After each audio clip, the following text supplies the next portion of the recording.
皇上下旨要顾家嫡女做太子妃，所有人都认为嫁进东宫的人一定是我这太傅嫡女，没想到父亲将养女顾婉意记在母亲名中，让她成了嫡长女，入东宫为太子妃。婉意是养女，我不能嫁得比你好，旁人岂不是说我偏心？况且她本就身份低，若不趁这机会嫁进东宫，她的身份还如何能嫁高门？又是如此，为了她的清名和她嘴里的避嫌，我什么都要让着这个养女。从她进府，我院子让了，首饰让了，如今婚事也让了。不要紧，如今这父亲我也不要了，统统让给他。只是父亲知不知道，皇上选顾家嫡女做太子妃，看中的可从来不是顾家。父亲的意思是，我这个真正的顾家嫡女，要让一个养女顶替我嫡女的身份，嫁进东宫为太子妃。什么叫顶替你嫡女的身份？婉意如今记在你母亲名下，是顾家的嫡长女，进宫为太子妃，名正言顺。记在母亲名下。当年父亲领养顾婉意回府，想记在母亲名下。我的嫡女只有惊鸿一人，绝不会有第二个。当年没有成功，如今母亲刚去世1年，这笔账他就要翻篇了。惊鸿，你本是嫡女，从小金尊玉贵，不知婉意的苦楚。她是养女，若不能嫁得比你好，你让外人怎么看我们顾家？他们会说我这太傅沽名钓誉，领养孤女不过是面子，嫡女嫁太子，养女嫁嫡门，岂不是说我这个做父亲的偏心？况且她身份低微，这是绝好的机会，若不趁机嫁进东宫，日后她难嫁高门。又是避嫌。从顾婉意进顾家大门那一刻开始，父亲以避嫌为由，怕人说偏心，处处都要让顾婉意比我高一头。他的院子要府里最好的，所以我的院子被挪了出来给他。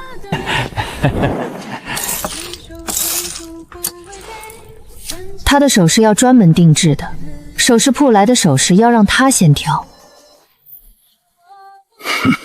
父亲的关爱要先顾及他，父亲关爱我一分，都说要避嫌，怕人说他偏心亲生女儿，所以这些年对我冷漠至极，满心关爱只在顾婉意身上。我不止一次的怀疑，到底我和婉意谁才是他的亲生女儿？他次次偏心，可我万万没有想到，如今连皇上给顾家的荣耀，封嫡女为太子妃，他都要让我让出来。爹爹别生气，妹妹，我不嫁太子，这门婚事让给你，我不做太子妃，我自知身份低微，哪里配得上太子殿下？妹妹快别生气，我不配和你抢任何东西。顾家领养我已是大恩，我不敢再奢望什么。婉意知道不配。二小姐，我们大小姐素来小心卑微，什么都不敢和你争。如今这婚事是老爷做主的，你也要抢吗？上次因为老爷把你喜欢的珠钗送给大小姐，大小姐怕你生气，熬夜给你绣你喜欢的手帕，手指都冻红了也没有说一句抱怨，你怎么能如此狠心？你样样争强好胜，要比我们小姐好，她处处让着你，难道你就不能让她一次吗？求你了，二小姐，我们大小姐出身够苦了，你让她一次吧，奴婢求你了。你明知大小姐喜欢太子殿下，你为何一定要抢？而且太子喜欢温婉的才女，你只会舞刀弄剑，太子看都不看你一眼，你嫁进去太子也不会喜欢你的。好一个伶牙俐齿的丫鬟，帮他主子冲出来，便咬下我一块肉来。够了，惊鸿！没想到你平日里当着我的面对婉意极好，答应与她姐妹好好共处，背地里却如此行事。若不是丫女说出来，我都不知婉意受这么多委屈。我真是平日里太宠你了，才让你这样无法无天。爹爹别生气，妹妹还小，我做姐姐的让她没什么的。只是妹妹平时不爱琴棋书画，只怕嫁进东宫惹了太子不愧，岂不是给太傅府丢脸？还是你懂事，知道深浅。如今我意已决，太子妃只能是婉意。明日要进宫谢恩，到时候婉意接旨，你休要闹事，否则休怪我不客气。这是我的亲生父亲，曾经那宠我如命，抱我在怀里教我骑马练字的父亲，如今眼里全是为养女谋划的志在必得。哼，既然如此，我成全他们便是。太子妃，她以为是皇上看中顾家而翁的顾家嫡女，真是可笑。皇上看中的是顾家嫡女身后的外祖家镇国将军江家，手执40万大军。太子若有他的呜呼，江山已稳。如今只看太子会不会想要这江山了。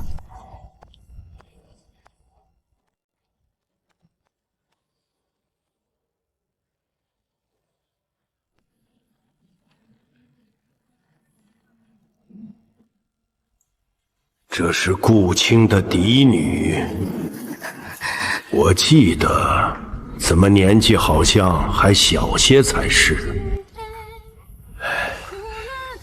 婉意是府中嫡裔中嫡长女，向来少出来走动，与惊鸿姐妹情深。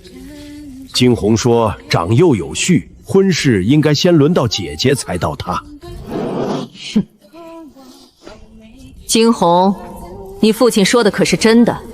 嫡庶不分可是大罪，我们皇家可不是你们想嫁哪个女儿就嫁哪个女儿的。娘娘，妹妹不愿意说，只因妹妹前段时日上山进香时被歹人掳走，虽被救回，却衣衫不整，袖子都被歹人扯烂，让人看了身子。她名节有损，父亲怕嫁进东宫有辱太子，才说我是嫡长女，让我为太子妃，实在是慈父心肠，为了保全妹妹的名声罢了。此事除了顾家无人知晓，还请皇上和皇后娘娘不要让旁人知晓。我没想到他敢张口就胡说，什么被歹人掳走，什么被人看了身子，这情节明明是新出的画本子里的故事，他却编放在我身上，你胡说！无论怎么样，这世道女子清白很重要，我再不在乎，也不能让她如此污我名节。妹妹，你名节有损，太子妃需身家清白之人，你怎么能为了一个位分，要在皇后娘娘面前说谎？你就算失了清白，也是我们顾家的女儿，我们顾家的女儿，我们不会弃你于不顾，但是你却不能满口谎言。惊鸿因此事受了刺激，听不得旁人提此事，请皇后娘娘恕罪。好孩子，你和你父亲也是为了你妹妹考虑，很是妥当。放心，此事断不会传出去，毁了二小姐名声。皇后娘娘，臣女虽不配为太子妃，但是名节之事却不由别人胡说，我从未被掳走。母后，此事二臣可作证。惊鸿当时被掳走，还是婉意派人去求救，碰巧遇见我，是我派了侍卫将他救回。当时确实衣衫不整，袖子也被撕毁。惊鸿，女子名节事大，但是你也不该说谎。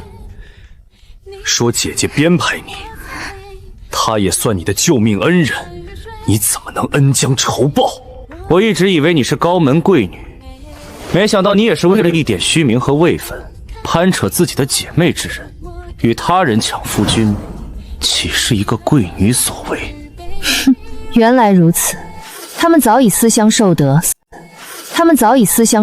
私定了终身，所以这个赐婚父亲要给到养女，而太子不顾储君的颜面，公然要帮顾婉意说谎，可笑至极。皇上，既然如此，便应允了吧。我看太子也对顾大小姐情有独钟呢，皇上何必棒打鸳鸯呢？皇上没吭声，贵妃却喜闻乐见。反正太子是皇后之子，他要娶一个养女而放弃顾家嫡亲的女儿，他说什么也要将此事促成。请父皇成全，儿臣要娶婉意为太子妃。那毁了名节之人，不配进我东宫，否则岂不是让天下人耻笑我娶一个有污点的女子？日后的太子妃，须是婉意这个身家清白之人。不管此事是真是假，可就算是真的，顾二小姐也是受害者，不过是被扯破了衣袖，变成了有污点的女子，她何其无辜！皇兄不但没有为顾二姑娘说一句话，每句话里都是对她失了清白的不屑和嘲讽。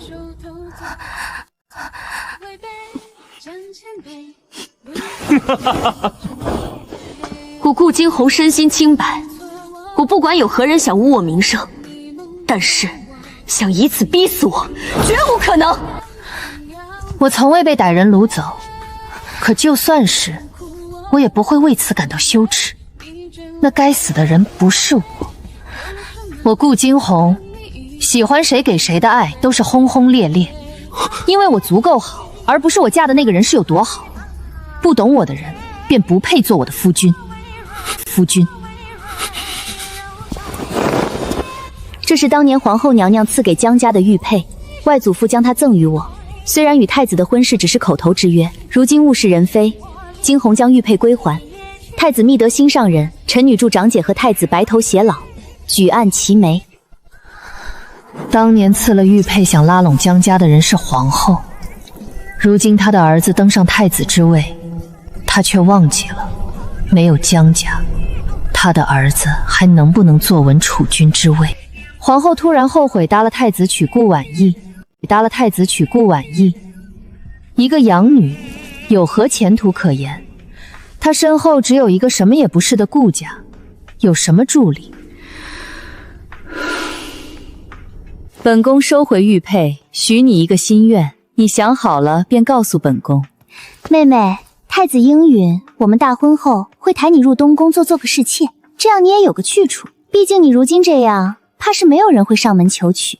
父皇，儿臣如今还未有正妃，儿臣觉得顾二小姐堪为名门闺秀，且胆识过人，特求父皇将顾二小姐赐婚于儿臣为正妃。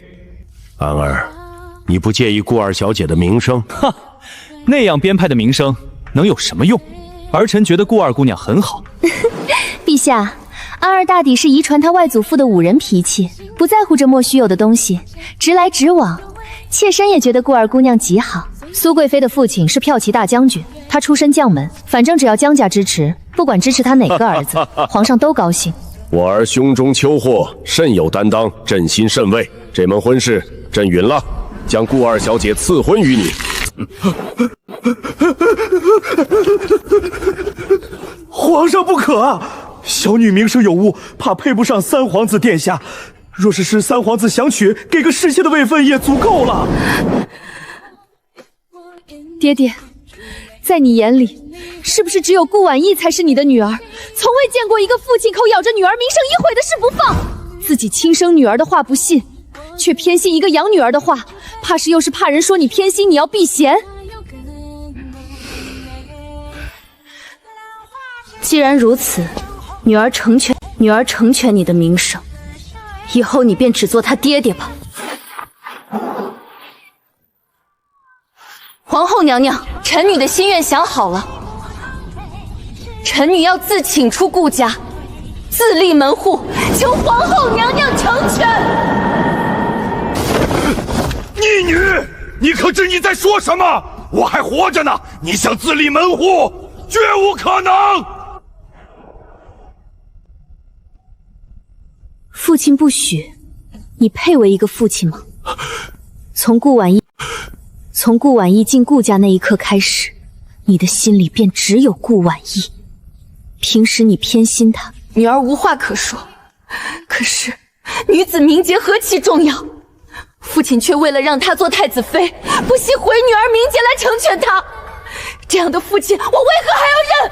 明明是你自己毁了名节，怎么叫我毁了你的名节？婉意说得清清楚楚，他亲眼看着你被人掳走，最后还是太子救了你。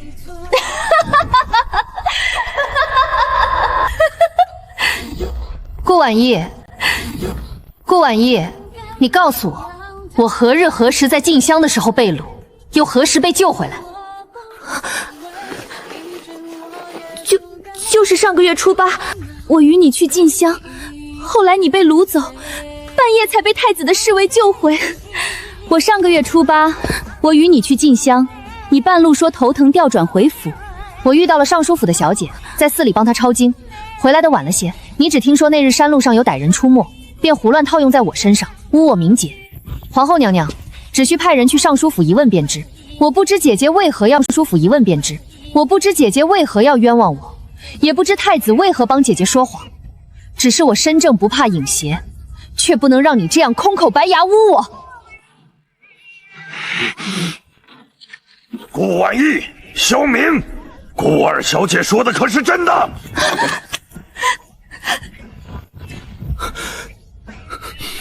父皇、母后，婉意也是没有办法。她一个养女，若是惊鸿不是名声有损，她如何能地态她嫁入东宫？她也只是想和儿臣在一起罢了，求父皇恕罪。太子殿下为了一己之私，居然不惜毁一个女子名节，实在让人不齿。顾青，上京人人皆说你做人公允，连对捡到的孤女都像嫡女一般看待，如今看来却不是。你明显偏爱养女，倒是对嫡女不公许多。女子清白，生死攸关，你都能听养女一面之词。哼，难怪顾二小姐心灰意冷。顾惊鸿，既然皇后允你一个愿望，你想自请出顾家，自立门户，朕与皇后允了。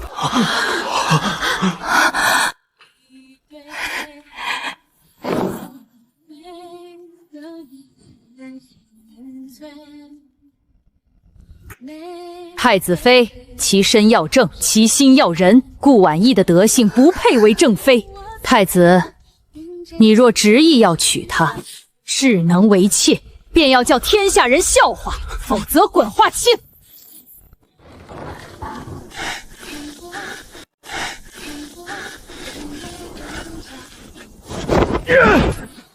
逆女，你把你姐姐的亲事搅黄了，你是不是很得意？我怎么养出你这么一个东西？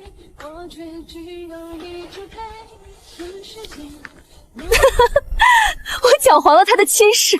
怎么，这门亲事不是原本是我的吗？父亲，你以为皇上要封顾家一个太子妃，是因为顾家的家门？你到现在还不明白，皇上要的是江家的支持，和顾家没有任何关系。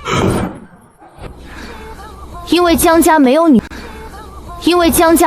儿，只有我是江家的外孙女，所以他们要的人是我，而不是顾家女。你以为嫁进东宫你便赢了吗？顾婉意，你的好日子在后面，只等着看皇后和太子失去江家的助力会有多恨你吧。你敢射击你的父亲，你好大的胆子，简直目无尊长！今日我定要好好惩戒你！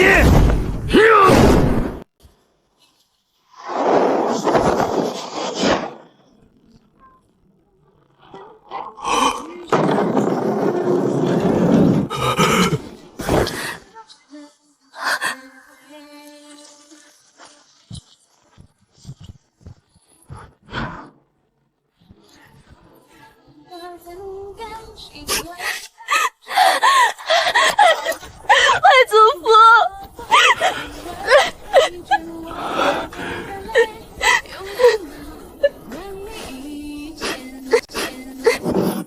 我的惊鸿受委屈了，别怕，你娘亲不在了，有外祖父和你舅舅给你撑腰，我看谁敢欺负你。父亲向来惧怕外祖父，当年若不是求娶到江家嫡女，他怎么会有资源和人脉平步青云？就算如今他是太傅，但是在外祖父面前仍是要陪着小心。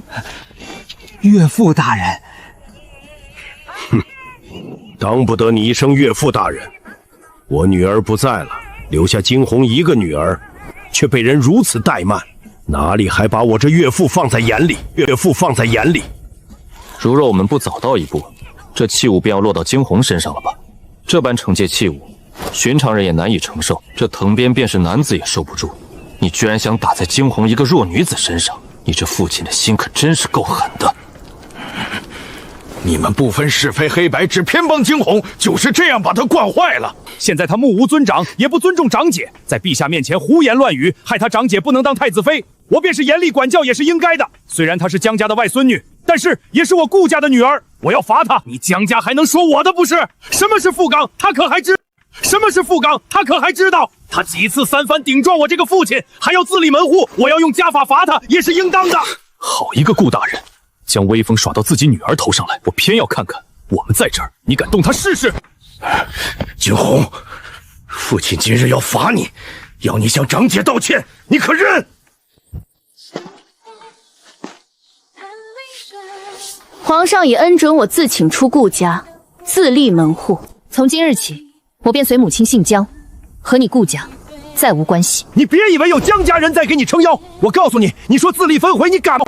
我告诉你，你说自立分回，你敢吗？你今日出了这个大门，就不再是顾家人。你不向你长姐认错，从此我也不再认你这个女儿，你永远别回来！妈妈，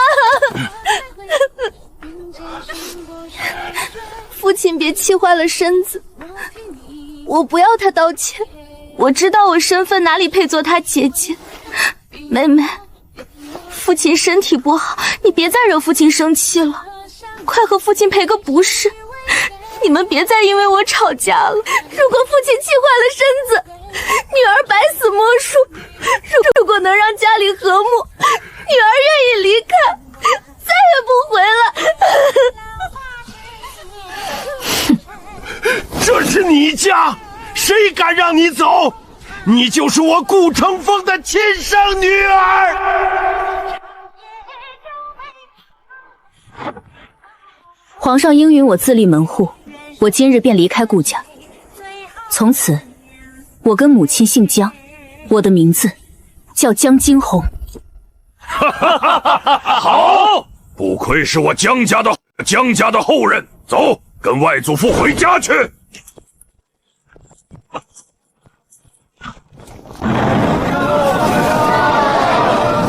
我自请出顾家，自立门户的事儿一下传遍了，而顾婉意诬陷妹妹被皇后降为太子侍妾，也被权贵世家传得沸沸扬扬。一个养女，说是嫡女就失了？就是，还平白冤枉二小姐，她真好意思。顾大人不知道怎么想的，居然偏心养女，不帮自己女儿，他怕是疯了不成？而赐婚我与三皇子的圣旨很快下到了江家，婚期定在6月初8。巧的是，太子娶顾婉意定在我们婚期前一日，想必婉意还是想事事抢先我一步罢了。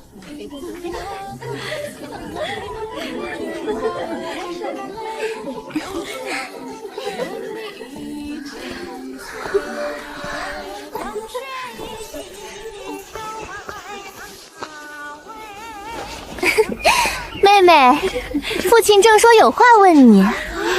母亲的嫁妆你全部抬走了，可是我如今记在母亲名下，父亲说了，那嫁妆也有我的一半，还请妹妹把嫁妆单子理一理，到时候抬一半回府才是，那也是我的嫁妆。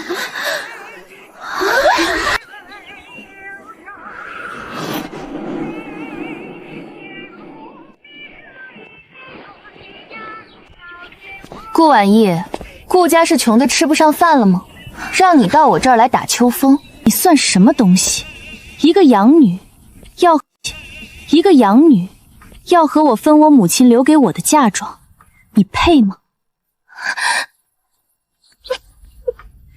顾二小姐慎言，婉意性子弱，但是也是你的姐姐，你莫欺负她。谁都知道她记在你母亲名下，便是顾家嫡女，嫡母的嫁妆自然要由她先挑选，岂能你一个全占了的道理？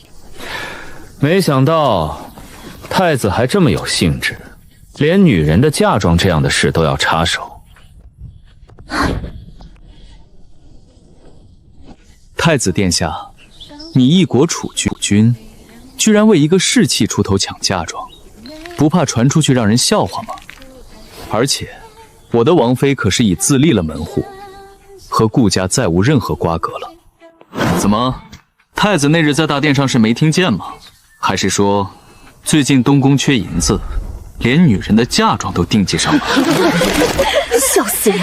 一个养女居然敢抢嫁妆，她是穷疯了吗？人家都自立门户了，顾大人可真是教女有方啊！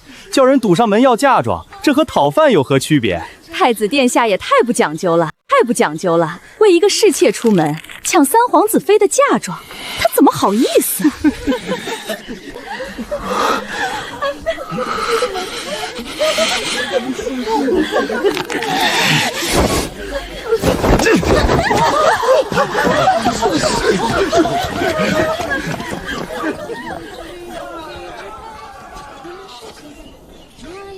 最近太子不得势，办砸了好几件差事，到处拿钱打点，手里紧缺银子。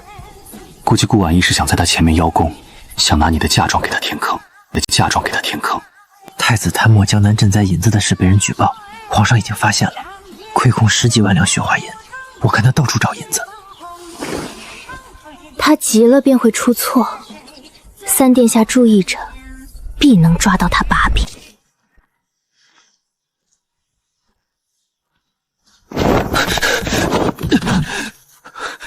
在对付太子这件上，我和三皇府的立场绝对的一致。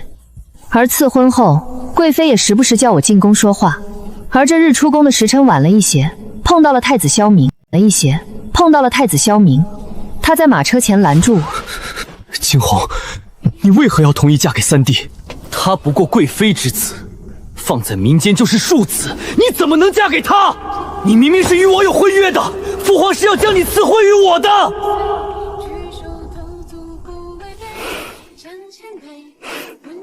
是吗？可是太子殿下，你也亲口说了，你喜欢的是顾婉意，要娶她为妻。不是的，我想清楚了，我喜欢的人是你，我可以和母后说，让父皇取消赐婚，重新帮我们赐婚，可好？太子殿下，你如今后悔了，可是来不及了，我马上就要与三殿下成亲了。太子殿下，还请慎言。毕竟女子的清白名节要紧，你若再这样纠缠，怕是惊鸿名声又要受损。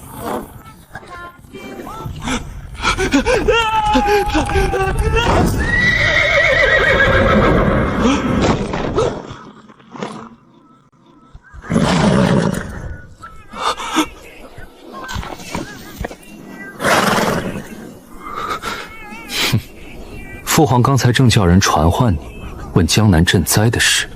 太子有空纠缠别人的未婚妻，不如想想如何应对父皇的斥责吧。太子变卖手底下的产业，还动用了皇后母家的力量，连皇后的私库都快掏空了，终于把10几万的亏空补上了，没有让言官弹劾，差点要上折子废太子。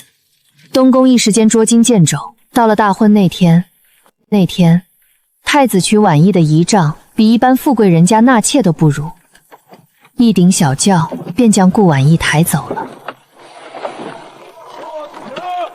顾家本来大肆宣扬了一番，而一些想结交太子的权贵也到顾家恭贺，想着大摆宴席，到时候也可见见太子。谁知顾家大摆宴席，连太子的面也未见到，太子只让人抬了轿子来接亲，将顾婉意接上轿草草收了场。顾家的脸丢得人尽皆知，父亲原以为会成为太子的岳父大人，没想到太子压根没把顾家放在眼里，他的面子被狠狠地踩到了地上。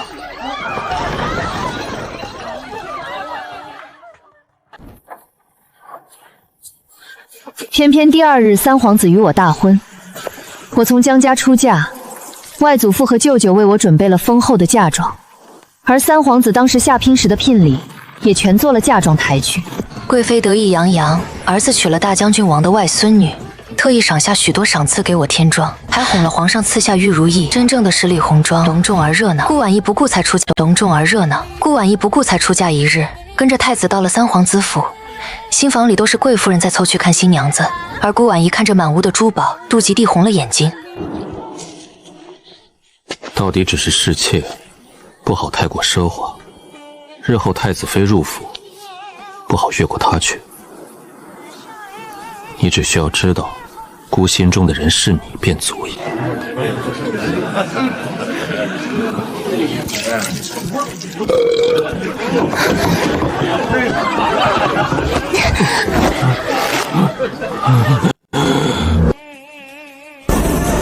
景洪，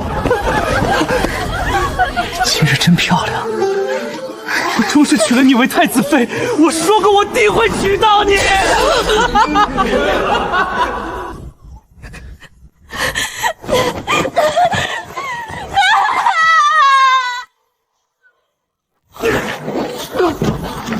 我知楚军借酒发疯，让大臣弹劾觊觎弟媳，简直把朕的脸都丢光了。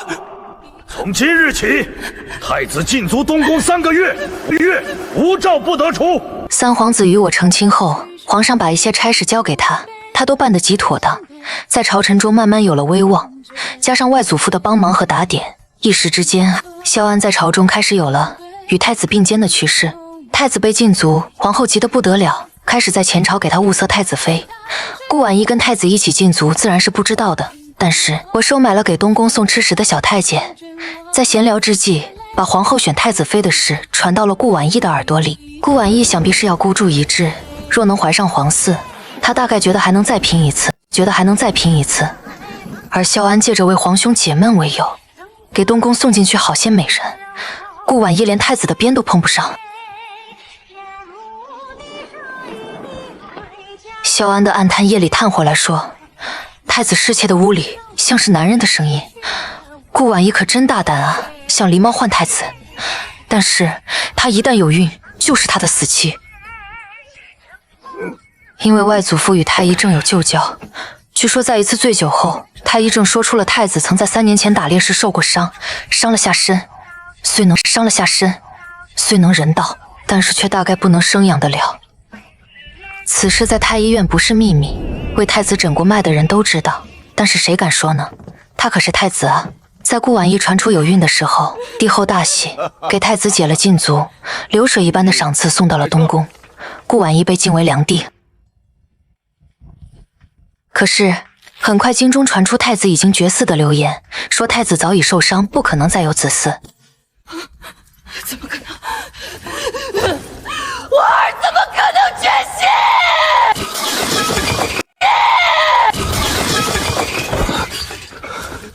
我是太子，我是储君，你们这些庸医，若不治好姑，姑把你们全砍了！